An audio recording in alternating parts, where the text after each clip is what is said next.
লেবু বিদেশে রপ্তানির জন্য সকল প্রস্তুতি নেওয়া হয়েছে। মাঠ দিবসে আসার কথা শোনালেন কর্মকর্তারা। দেশের সবচেয়ে বৃহত্তম পাইকারি লেবুর বাজার ময়মনসিংহের ফুলবাড়ী উপজেলার এনায়েতপুর বাজার। এনায়েতপুর বাজারে প্রতিদিন বিক্রি হয় কোটি টাকার লেবু। দেশের বৃহত্তম পাইকারি লেবুর বাজারে লেবু জাতীয় ফসলের সম্প্রসারণ, ব্যবস্থাপনা উৎপাদন বৃদ্ধির প্রকল্পের আওতায় মাঠ দিবস অনুষ্ঠিত হয়েছে। রবিবার 5 মে বিকালে এনায়েতপুর সরকারি প্রাথমিক বিদ্যালয় মাঠে আয়োজিত মাঠ দিবসে সভাপতিত্ব করেন কৃষি সম্প্রসারণ অধিদপ্তরের মহাপরিচালক কৃষিবিদ বাদল চন্দ্র বিশ্বাস। অনুষ্ঠানে কৃষি মন্ত্রণালয়ের কৃষি সম্প্রসারণের অনুবিভাগের অতিরিক্ত সচিব মলয় চৌধুরী বলেছেন, লেবু একটি লাভজনক ফসল। কৃষক লেবু চাষ করে যেন সঠিক দাম পান, তার জন্য লেবু বিদেশে রপ্তানির জন্য সকল প্রস্তুতি নেওয়া হয়েছে।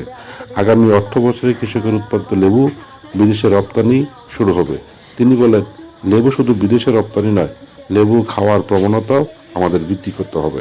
বক্তব্য রাখেন কৃষি সম্প্রসারণ অধিদপ্তরের অতিরিক্ত পরিচালক কৃষিবিদ আবু মোহাম্মদ এনায়েতুল্লাহ, লেবু জাতীয় ফসল উৎপাদন প্রকল্পের প্রকল্প পরিচালক কৃষিবিদ ডক্টর ফারুক আহমদ, ময়মনসিংহ কৃষি সম্প্রসারণের উপপরিচালক কৃষিবিদ ডক্টর মোসাম্মদ নাসরিন আক্তার ভানু, উপজেলা নির্বাহী অফিসার কাবেরী জালাল।